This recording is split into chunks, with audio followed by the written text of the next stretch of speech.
நமஸ்காரம். Welcome back to my channel Radhika Vijayakumar lifestyle. நம்ம சேனலில் சமையல், ட்ராவல், இது மாதிரி நம்ம எங்கேயாவது போகிறது வருது இதெல்லாம் எடுத்து போடுறோம். ஆனால் கொஞ்சம் நடுவில் நிறைய கேப் வந்துடுது. எனக்கு என்னமோ தெரியல, எல்லாரும் மாதிரிலாம் அப்படி எப்போ பார்த்தாலும் எடுக்கிறதுக்கு முடியலை எனக்கு. அவெல்லாம் நிஜமாகவே பாராட்ட வேண்டிய விஷயம். தினம் வீடியோ போடுறான்னா அவள் அதுக்குன்னே டெடிக்கேட்டடாக பண்ணுறான். நானும் இந்த டெடிக்கேட்டடாக பண்ணணும்னு தான் நினைக்கிறேன். ஆனால் நான் பார்த்து சமையல் நான் என்ன சமைக்கிறேனோ அதுதான் காமிக்க முடியும். இதுக்குன்னு தனியாக சமைக்கிறதுக்கு முடியலை. சாப்பிட்றதுக்கே மனுஷா கிடையாது, நான் தான் சாப்பிட்ணும். அப்புறம் அத்தனை வச்சுட்டு எல்லோரும் ஸ்கூல் போயிட்டு ஆஃபீஸ் போயிட்டு சாயங்காலம் வந்து அதை தொடமாட்டான். அதனால் என்ன உண்டோ அதை நம்ம காமிக்கிறதுனால மார்னிங் ரொம்ப ஸ்கூல் அர்ஜென்ட்டில் சமைக்கிறதுனாலையும் பண்ண முடியல. ஆனால் என்னால் என்னெல்லாம் முடியுமோ அந்த அளவுக்கு நானும் பண்ணணும்னு ட்ரை பண்ணுறேன். சரி, இன்றைக்கி நான் என்ன பண்ண போகிறேன் அப்படிங்கிறத காமிக்கிறேன். இது நான் நிஜமாகவே எனக்கு பண்ணி சாப்பிட்ணுன்னு ஒரு ஆசை வந்துடுது. அதனால் நான் பண்ணுறேன். எனக்கு இது ரொம்ப பிடிச்ச ஐட்டம். நான் கர்நாடகாவில் இருக்கிறதுனால இந்த கர்நாடகாவில் இந்த ராயர் மட்டங்கள் எல்லாம், ராயர் மடம், ராகவேந்திர சுவாமி மடம், ராகவேந்திர சுவாமி மடத்தில் கன்னடக்காரெல்லாம் மாத்வாள்லாம் ஹுளி அப்படின்ட்டு அவளுடைய பிரசாதத்தில் போடுவாள், பரமாறுவாள். ஹுளி அப்படின்னா குழம்பு அப்படின்னு தான் நினைக்கிறேன் நான். ஒரு குழம்பு, ஒரு சாம்பார் அப்படின்னு வச்சுக்கலாம். எஸ்பெஷலி ராகவேந்திர சுவாமி ஆராதனையில் இது போடாமல் இருக்கவே மாட்டாவா. உங்களுக்கு தெரிஞ்சிருக்கலாம், கன்னட இந்த ராயர் சம்பிரதாயத்தில் எப்படின்னா பரமாறுறது ஃபஸ்ட்டு ரசம்தான் போடுவாள். ரசம் போட்டுட்டு அதுக்கப்புறம் தான் நமக்கு அந்த ஹுளி அப்படிங்கிற அந்த குழம்பு, சாம்பார் அது போடுவான். இது ஹுளிங்கிறது எனக்கு ஐ திங்க் சாம்பார். நான் அதை ஊற்றினா சாம்பார் மாதிரி சாதத்தில் தான் பதிஞ்சு சாப்பிடுவேன். ஒருவேளை அது தொட்டுண்டு சாப்பிட்ற ஐட்டமானு எனக்கு தெரியல. ஆனால் அது கொஞ்சம் சாம்பார் கன்சிஸ்டன்சியில் தான் இருக்கும். அது அந்த ஹுளியை நான் கற்றுண்டேன். ஏன்னா அது நல்லாயிருக்கு. கோவிலில் ஆராதனைக்கு போய் சாப்பிட்டதுலேருந்து எனக்கு அது ரொம்ப பிடிக்கும். அதனால் அது கற்றுண்டு ஒரு வாட்டி பண்ணி சாப்பிட்ருக்கேன், 2 வாட்டி பண்ணி சாப்பிட்ருக்கேன். சரி, இன்றைக்கி நம்ம அதை பண்ண போகிறோமே, அப்படியே நம்ம ஒரு வீடியோ எடுப்போமே அப்படின்ட்டு தான் இன்றைக்கி. இப்போது அந்த ராயர் மடங்களில் போடுற, ராகவேந்திர சுவாமி மடங்களில் போடுற, ஆராதனையில் போடுற அந்த ஹுளி எப்படி பண்ணுறதுன்னு நம்ம கற்றுக்கலாம். ராகவேந்திர சுவாமி கண்கண்ட ஒரு மகான், கலியுகத்திலையும் இப்பவும் மகான். அந்த மகான் நம்மிடையே வாழ்ந்து நமக்கெல்லாம் ஆசீர்வாதம் பண்ணி நமக்கு என்ன குறை உண்டோ அதெல்லாம் தீர்த்து வச்சுட்டு இருக்கிற சூக்ஷ்ம ரூபத்தில் நமக்கெல்லாம் அனுகிரகம் பண்ணி கொண்டு இருக்கக்கூடிய பெரிய மகானவர் இல்லையா ராகவேந்திர சுவாமி. அவரோட சக்தி, அவருடைய ஒரு ஒரு அருள் இதெல்லாம் சொல்லி மாளாது. அப்பேற்பட்ட ஒரு பெரிய மகான். அவருடைய ஆராதனையில் சாப்பிட்றதுங்கிறதே ஒரு வேண்டுதெல்லாம் நீங்கள் வச்சுக்கணும். எங்கே பக்கத்தில் மடங்கள் இருக்கோ அங்கே இப்போது ஆகஸ்ட் மாதம் ஐ திங்க் ஆகஸ்ட் இல்லை ஜூலை எண்டு ஆகஸ்ட்டில் வரும் அவருடைய ஆராதனை. 3 நாளைக்கு பண்ணுவான். பூர்வாராதனை, மத்தியமாராதனை, உத்தராராதனைன்னு 3 நாளைக்கு. மத்தியமாராதனை அன்னைக்கு தான் அவருடைய சித்தியான நாள். ஆராதனைனா என்ன? மகான்கள் சித்தியான நாளை ஆராதனையாக அவள் செலிப்ரேட் பண்ணுவாள். கோவில் முழுக்க, மந்திராலயத்துக்கு போனேன்னா அங்கே கோவில் முழுக்க இருக்காது. ஏன்னா மற்ற இந்த பெங்களூரோ சென்னையிலையோ ராகவேந்திர மடத்தில் போனால் அவளுக்கு இடம் இல்லைனால கோவிலை சுற்றி எல்லா இடத்துலையும் உட்கார வச்சு சாப்பாடு போடுவாள். மந்திராலயத்தில் இதுக்குன்னே தனி ஹால் இருக்குது. அங்கே கொட்டுவா சாப்பாடை. அதில் இந்த ஹுளியும் உண்டு. ஹுளி ஒரு முக்கியமான ஒரு நைவேத்தியம் ராகவேந்திர மடங்களில், ராயர் மடங்களில். அந்த ராயர் மடங்களில் பரிமாறப்படுகிற அந்த ஹுளியை நம்ம எப்படி பண்ணுறதுன்னு நம்ம இன்றைக்கி பார்க்கலாம். வாங்க, நான் என்னென்ன வேணும் அப்படிங்கிறத முதல்ல உங்களுக்கு சொல்லிடுறேன். இந்த ஹுளிக்கு இந்த தானெல்லாம் போடுவா அவள். இது தப்ப வெண்டைக்காய் வந்துடுது. பீன்ஸு நான் கொஞ்சமாக எடுத்துட்டுருக்கேன். நல்ல பீன்ஸு எவ்வளோ உங்கள் ஆற்றுல எத்தனை மனுஷாலும் அதுக்கேற்ற மாதிரி இந்த பீன்ஸு கொஞ்சம். அப்புறம் பரங்கிக்காய், அப்புறம் பட்டாணி, வெள்ளரிக்காய், நல்லா கெட்டியாக இருக்கிற வெள்ளரிக்காய். அப்புறம் அவள் இன்னும் ஒன்று போடுவா, அது என்கிட்ட இன்றைக்கி இல்லை. அந்த இவ்வளோ பெரிய ஒரு சௌதேக்காம்பா, மேங்களூர் சௌதேக்கா அப்படின்பா. இது நார்த் கர்நாடகா சைடில் இருக்கிற ஒரு டிஷ் தான் இது. உடுப்பி அங்கெல்லாம் கூட இதை பண்ணுவாள். இவ்வளோ பெருசு இருக்கும், வெள்ளரிக்காய் தான் அது, ஆனால் மஞ்சள் கலரில் இவ்வளோ பெருசு இருக்கும். அதை சாம்பாரில் எந்த கல்யாணத்துலேயும் அதை சாம்பாரில் போடாமல் இருக்கவே மாட்டா, அதுவும் போடுவாள். அது என்கிட்ட இன்றைக்கி இல்லைங்கிறதுனால நான் சும்மா இதை வச்சு காமிக்கிறேன். அந்த சாம்பார் சௌதேக்காய், அது சாம்பார் வெள்ளரிக்கான்னு மஞ்சள் கலராக குண்டா உருண்டையாக இருக்கும், பரங்கிக்காய் மாதிரி பார்க்குறதுக்கு இருக்கும். ஆனால் அது வெள்ளரிக்காய், சௌதேக்கான வெள்ளரிக்காய் கன்னடத்தில். அதையும் போட்டு இந்த சாம்பார் பண்ணுவாள். இதுதான் இந்த சாம்பார், இந்த ஹுளிக்கு தேவையான கரிகாய்கள். இதுக்கு முதல்ல ஒரு 2 கப்பு இல்லை 2 ஸ்பூன் பைத்தம்பருப்பு. ஆக்சுவலி இது பச்சைப்பயிறு போடுவா ஒரு 2 ஸ்பூனு, அது என்கிட்ட இல்லைங்கிறதா நான் பைத்தம்பருப்பு போடுறேன். அப்புறம் கொஞ்சோண்டு வெந்தயம், நல்ல ஒரு 1/2 ஸ்பூன் எடுத்துக்கிறேன், கொஞ்சம் வெந்தயம். அப்புறம் 2 கப்பு துவரம்பருப்பு போடணும். அதுக்கு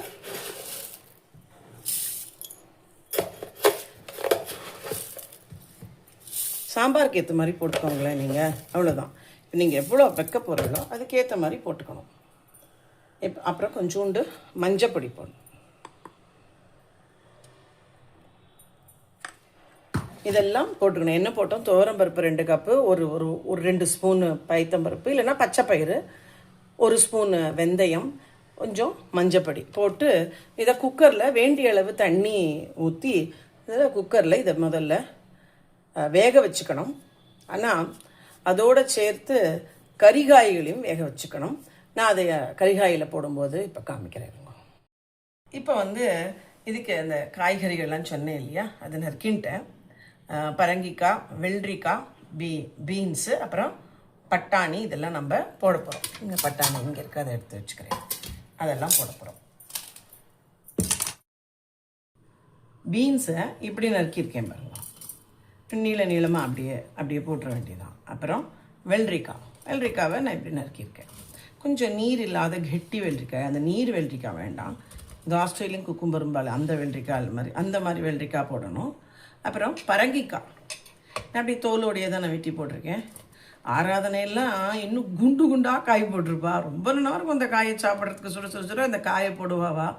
நாங்கள் அந்த கன்னடகராளுக்கே காய்கறி அந்த நம்மளாம் சாப்பிட்றோம் இல்லையா, கறியை பொரியல்லாம் பண்ணி அந்த அளவு அவள் பண்ணுவா. இப்போல்லாம் இருக்கிறவா. ஆனால் அந்த காலத்துலலாம் இந்த சாம்பாரில் இருக்கிற கரிகாய் தான் அவளுக்கு கரிகாய். அதனால் காள் ஆக்கி அதாவது காள் இல்லை, ஏதோ தான் போடும்பா. இந்த தானுக்கு என்னமோ கன்னடத்தில் சொல்லுவாள். நான் இவ்வளோ நாளாக இங்கே பெங்களூர் இருக்கேன், எனக்கே தெரிய மாட்டேங்குது. அந்த தானை நிறைய இலையில ஓரத்தில் போட்டுப்பாள். அது மாதிரி தான் நிறையா போட்டு அவள் சாம்பார் பண்ணுவாள். இதெல்லாம் ஆராதனைக்கு, அதுக்கும் லார்ஜ் ஸ்கேலில் பண்ணுறா இல்லையா. இன்னும் ஒன்றுமே இல்லை, இத்துணுன்னு நான் மாற்றுக்காக இப்படி பண்ணியிருக்கேன். நல்லா பெரிய துண்டமாக போட்டு எல்லாத்தையும் ஒன்றா போட்டு அவள் சாம்பார் பண்ணுவாள். இந்த ஹுளி இது பேர். அப்புறம் இந்த பட்டாணி இதெல்லாமே அலம்பிட்டேன். நான் இப்போ வாஷ் பண்ணி வச்சுருக்கேன், அதெல்லாம் போட்டிருக்கேன். இப்போ இதில் நமக்கு வேண்டிய அளவுக்கு தண்ணி அந்த பருப்போடு சேர்த்து மஞ்சள் பொடி எல்லாம் போட்டிருக்கோம். வேண்டிய அளவுக்கு இதில் நம்ம தண்ணி ஊற்றி குக்கரில் வேக வச்சு எடுத்துக்கலாம். இப்போ நான் இதுக்கு தேவையான அளவு தண்ணி ஊற்றுறேன். அது உங்களுக்கு தெரியும் இல்லையா, பருப்பு கொஞ்சம் போட்டு காய்கறியும் போட்டிருக்கோம்.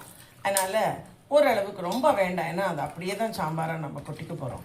அது அரைச்சி கொட்டி எல்லாம் அதில் தான் பண்ண போகிறோம். அதனால் ரொம்ப வேண்டாம், ஓரளவுக்கு போகிறோம். நான் அதில் ஊற்றிட்டேன். அந்த முழுகிற அளவுக்கு பருப்பு கொஞ்சம் வேகிற அளவுக்கு இருந்தால் போகிறோம், காய்கறியும் வேகிற அளவுக்கு இருந்தால் போகிறோம். இதில் நம்ம கொஞ்சோண்டு உப்பு போட்டுக்கலாம், அப்புறமா தான் உப்பு ஆட் பண்ணிக்கலாம். ஆனால் இப்போ கொஞ்சமாக நம்ம உப்பை போட்டுடலாம். ஏன்னா அந்த காய்கறி வேகணும் இல்லையா, அதுக்காக கொஞ்சம் சின்ன ஸ்பூனில் நான் உப்பு போட்டிருக்கேன். இப்போ இதை வேக வச்சு எடுத்துடலாம். அடுப்பு மூட்டிட்டேன், விசில் வரட்டும். அப்புறமா நம்ம இதுக்கு உண்டான அந்த மசாலா என்ன வறுத்து அரைக்கணும் அப்படிங்கிறத நான் சொல்கிறேன். இப்போது அந்த வேக வச்ச பருப்பு காய்கறிகள்லாம் வெந்துட்டுருக்கு. அதுக்கு நம்ம அரைச்சி விடுவோம் இல்லையா, அதுக்கு என்ன மாதிரியான மசாலா வேணுங்கிறத சொல்கிறேன். கொஞ்சோண்டு எண்ணெய், ஒரு ஸ்பூன் எண்ணெய் எடுத்துட்டு அதில் 2 ஸ்பூன் உளுத்தம்பருப்பு, அப்புறம் கடலைப்பருப்பு, ஃபஸ்ட்டு உளுத்தம் பருப்பை வறுத்துட்டுலாம், அப்புறமா கடலைப்பருப்பு போடலாம். ஏன்னா ரெண்டுமே நல்லா வறுபடணும், அதனால் வறுத்துட்டுருவோம்.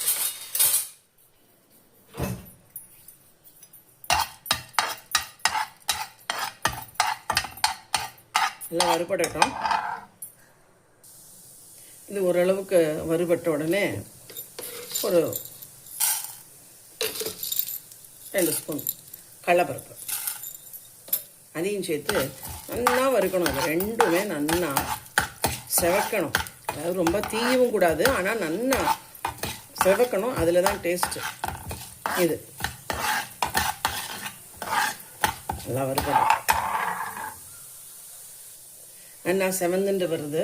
அப்போது இந்த ஒரு பிடி இப்படி தனியா, அந்த தனியாவை போட்டிருக்கோம். இல்லை தனியாவையும் சேர்த்து இப்போ சிம் பண்ணிட்டு வறுக்கலாம். ரொம்ப செவந்துருக்கும். அப்புறம் இதோடு சேர்த்து கொஞ்சோண்டு வெந்தயம், ஒரு 2 வெந்தயம் அதையும் போட்டு வறுக்கணும். அப்புறம் வேடிக்கை மிளகான்னு சொல்கிறா இல்லையா, பைடிகை மிளகான்னு நல்ல கலர் கொடுக்கும். ஆனால் வந்து அதில் உரப்பு இருக்காது. அது ஒரு 3, நம்ம மிளகா 1, 2 இல்லை 3 போட்டுக்கோங்க. காரத்து நான் 3 போட்டுக்கிறேன். அது வேடிக்கை மிளகா காரமே இருக்காது, நம்ம மிளகா தான் காரம். 3 மிளகா நம்ம மிளகா. அது கொஞ்சம் பெருங்காயம், என்கிட்ட கட்டியாக இல்லாததுனால நான் பொடியாக போட்டுக்கிறேன். கொஞ்சம் பெருங்காயம். கடைசியில் இப்படி தேங்காய் எல்லாத்தையும் போட்டு ஒரு வறுப்போங்க. என்ன போட்டோம்? கடலைப்பருப்பு, உளுத்தம்பருப்பு, தனியா, வெந்தயம், பெருங்காயம், மிளகா வத்தல் எல்லாமே, வேடிக்கை மிளகா. அப்புறம் முக்கியமானது, நம்ம ஆக்சுவலி இது வந்து என்ன மாமி நீங்கள் அரைச்சி விட்ட சாம்பார் தான் சொல்கிறீங்க. கரெக்டு தான், அரைச்சி விட்ட சாம்பார் மாதிரி தான் இது எல்லாமே ஐட்டம். இந்த காய்கறிகள் வந்து ஃபிக்ஸடாக அதை தான் போடணும். இன்னொன்று டிஃப்ரென்ஸு, நாம் பட்டை கிராம்பு போட மாட்டோம். அவள் 2 பட்டை 2 கிராம்பு கொஞ்சோண்டு இப்போ ஆட் பண்ணியிருக்கேன். அதில் கொஞ்சம் சின்ன பட்டை, எனக்கு ரொம்ப அந்த மசாலா வாசனை பிடிக்காது. பட் இந்த புளியோட கம்பல்சரியாக இந்த பட்டைக்கிராம்பு, அவளுடைய சாம்பார் பொடியிலுமே பட்டைக்கிராம்பு இருக்கும். பூண்டு வெங்காயம் எல்லாம் போட மாட்டா, பட்டைக்கிராம்பு எல்லாத்தையுமே போடுவோம். அதனால தான் இந்த ஊரில் நான் மிஷினில் மிளகாப்பொடி அரைக்க மாட்டேன். நம்ம ஊர் தமிழ்நாட்டு ஸ்டைல் சாம்பார் மிளகாப்பொடி அரைக்கிறதே விட்டுட்டேன். அப்புறம் நான் வீட்டிலே ப்ரிப்பேர் பண்ணிக்கிறேன். அதனால தான் அங்கே என்னோடய வீடியோலாம் போட்டிருக்கேன், சாம்பார் பொடி எப்படி பண்ணுறது வீட்டில் அப்படின்லாம். அதனால தான். ஏன்னா இந்த ஊரில் போய் நம்ம மிஷினில் அரைச்சோன்னு வச்சுக்கோங்களேன், அவள் முன்னாடி அரைச்சின்னு போயிருப்பாள் ரெண்டகரா. அது தப்பு சொல்ல, அவளுடைய டேஸ்ட்டு. நமக்கு அது உடனே நம்ம மிளகா பொடி சாமானை போட்டால் அந்த பட்டைக்கிராம்பு வாசனையோடு வந்து நமக்கு வந்துடுறது. டெய்லி பட்டைக்கிராம்பு வாசனை நமக்கு சாம்பாரில் வந்தால் பிடிக்குமா? அவளுக்கு பிடிக்கும், நமக்கு பிடிக்காதே. ஆனால் இது நல்லாயிருக்கும், புளிங்கிறது நல்லாயிருக்கும். இப்போ இதை வறுத்துண்டாச்சு. இதை நம்ம கொஞ்சம் ஆற விட்டுட்டு அரைச்சிருக்கோம். காய்கறி எல்லாம் நம்ம வேக வச்சோம் இல்லையா, பருப்பு, கறிகாய்கள் இதெல்லாம் நல்லா வெந்துடுத்து, எல்லாமே நல்லா வந்துடுத்து. இப்போ நம்ம இந்த அரைச்சி விட்டதை இதில் போடணும். இந்த அரைச்சி வச்சுருக்கேன் பாருங்க. இப்போ இந்த மசாலாலாம் வறுத்தோம் இல்லையா, அதை நான் இப்போ அரைச்சிட்டேன். அதை எல்லாத்தையுமே போட்டுருந்தோம். ஆனால் அப்படி ஒன்றும் காரம் போடல. ஆக்சுவலி கன்னடக்காரெல்லாம் என்ன பண்ணுறா, ட்ரையாக அரைச்சிக்கிறான். ட்ரையாக அரைக்கணும் தான் நானும் பார்த்தேன். ஆனால் எனக்கு கொஞ்சம் அரைப்படவே இல்லைன்னு தண்ணி ஊற்றிட்டேன். சின்ஸ் தண்ணி ஊற்றினதுனால எல்லாமே நான் போட்டுடுறேன். அவள் 2-3 ஸ்பூன் நிறையா காரம் போடுறதுனால 2-3 ஸ்பூன் போடுவா, அந்த மாதிரிலாம் இருக்கும். நீங்கள் ரொம்ப காரம் போட்டு நல்லா பர்மனெண்ட்டாகவே இந்த பொடி அரைச்சி வச்சுட்டுன்னா அப்போ 1-2 ஸ்பூன் போட்டுக்கோங்க. நான் கொஞ்சம் தானே போட்டேன், அதனால் எல்லாத்தையுமே நான் போட்டேன். இதோடு சேர்த்து நமக்கு ஒரு வேளை போடலைன்னா நம்ம அது அந்த காரப்பொடி இருக்கு இல்லையா, வெறும் தனி மிளகா பொடியும் பழ அந்த வரட்டு பொடி எடுத்து கூட போட்டுக்கலாம். இல்லை நம்ம மற்ற சாம்பார் பொடியும் போட்டுக்கலாம். காரம் போடலைன்னா லைட்டாக போட்டுக்கலாம். அதெல்லாம் போட்டு பண்ணணும். என்னெல்லாம் போடலாம் அதுக்கப்புறம் அப்படிங்கிறத நான் சொல்கிறேன். இப்போ வந்து இதில் வந்து இன்னும் நம்ம உப்பு போடலை இல்லையா. அந்த உப்பு ஆரம்பத்தில் நம்ம கொஞ்சம் தான் போட்டிருக்கோம். அதனால் உப்பு காரம் கம்மியாக இருக்குது. நான் டேஸ்ட் பண்ணி பார்த்தேன். ஆனால் எனக்கு நிறையவே வேணும், உப்பே போடலைணும். அதனால் உப்பு போட்டிருக்கேன். அப்புறம் கொஞ்சம் காரப்பொடியும் போடணும். அதுக்கு அவன் கன்னடக்காராலும் போடுவான், அந்த வீட்டு அந்த காரப்பொடி இருக்கு இல்லையா. அது நான் கொஞ்சம் வெடிகை, இந்த கலர் கம்மியாக இருக்கிறதுனால வெடிகை மிளகா அந்த பொடி போடுறேன். அப்புறம் நம்ம வீட்டு சாம்பார் பொடி ஒன்று,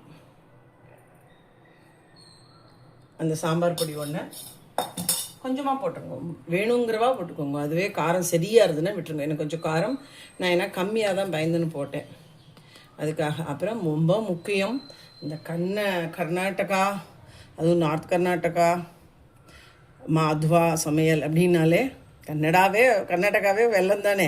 அதனால் சாம்பாரில் வெல்லம் இல்லைன்னா இப்படி, அதனால் வெல்லம் கொஞ்சம் என்கிட்ட பொடியாக இருக்கிறதுனால நான் கொஞ்சம் அந்த வெள்ளை திதிப்பு கொஞ்சம் ஜாஸ்தியாகவே இருக்கணும் அதில், அப்போ தான் அதோட டேஸ்ட்டே. போட்டு கொஞ்சம் தண்ணி ஊற்றணும், நல்லா கொஞ்சம் தண்ணி ஊற்றிக்கிறேன், ஏன்னா கொஞ்சம் ரொம்ப கெட்டியாக இருக்குது. நான் தண்ணி ஊற்றிக்கிறேன். நல்லா கொதிக்க விட்டு தாளித்து கொட்டணும், அவ்வளோதான்.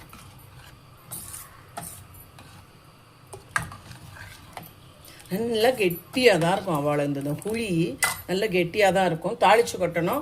மெயினானது சொல்ல மறந்துட்டேன், புளியை கரைச்சி ஊற்றணும், அப்புறம் தான் தாளித்து கொட்டணும். நான் கரைச்சி வச்சுருக்கேன், கொஞ்சமாக புளி போட்டு கரைச்சி வச்சுருக்கேன். இது நீங்கள் காரம் இதுக்கு ஏற்ற மாதிரி, எனக்கு கொஞ்சம் காரம் கம்மியாக இருக்கிறதுனால நான் வந்து இவ்வளோ தான் கரைச்சி வச்சுருக்கேன். இந்த புளி தண்ணியை அப்படி விட்டுடுறேன். அப்புறமா அது கொதிக்கட்டும். புளி தண்ணியோடு சேர்ந்து நல்லா கொதிச்ச அப்புறமா தாளித்து கொட்டணும்.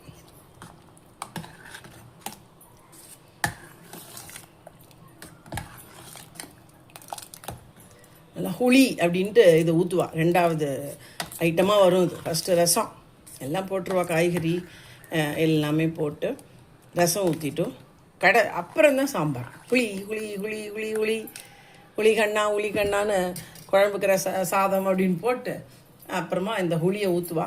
ரசம்னா ரசம், அதுவால் அந்த ராயர் மடத்து ரசத்தை நீங்கள் டேஸ்ட் பண்ணி பார்க்கலாம். நான் இன்னொரு வீடியோவில் போடுறேன் அதை. அந்த ரசம் அவ்வளோ டேஸ்ட்டாக இருக்கும். அதுலேயே நிறைய பேர் வயிறு ரொம்பிடும். இந்த புளிக்கு வயிறத்துக்கு இடவே இருக்காது, இருந்தாலும் எல்லோரும் கொஞ்சம் சாதம் போட்டு இந்த புளியும் ஊற்றிட்டு எல்லோரும் சாப்பிடுவா. இதெல்லாம் நான் இந்த கர்நாடகா அந்த மாத்வ ராயர் மடத்தில் பார்த்தது தான். சுவாமி ஆராதனையில் அவள் போடுறது தான். அவ்வளோ ஐட்டம் போடுவா. அதில் இந்த குழம்பு ரசமெல்லாம் இருக்கும். ரசம் முதல்ல, அப்புறம் வந்து சாரும்பாத ரசத்தை சாரு, அதுக்கப்புறம் இந்த புளியை ஊற்றுவா. இந்த சாம்பார்னு சொல்லிட்டு இதை நம்மளோட இதுதான். ஆனால் கொஞ்சம் பட்டை கிராம்பு போடுவான்னு, இதில் கொஞ்சோண்டு போடுவாள், ஒரு பட்டை ஒரு கிராம்பு, அந்த மாதிரி லைட்டு அந்த கர்நாடகா மசாலா வாசனை வரணும் அதுக்காக. இதுக்கப்புறமா தாளித்து கொட்டலாம். கொதிக்கட்டும். கடுகு, கொஞ்சம் ஜீரகம், வீடிகை மிளகாத்தூள், காரமே இருக்காது.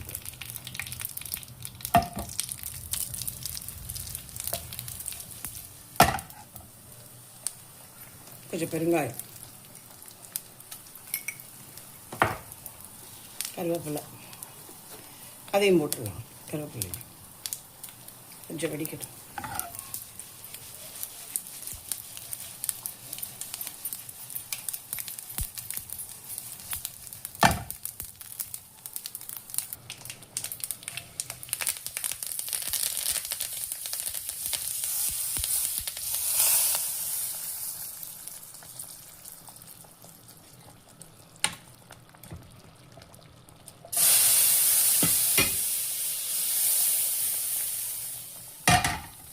என்ன தாளித்து கொட்டியாச்சு.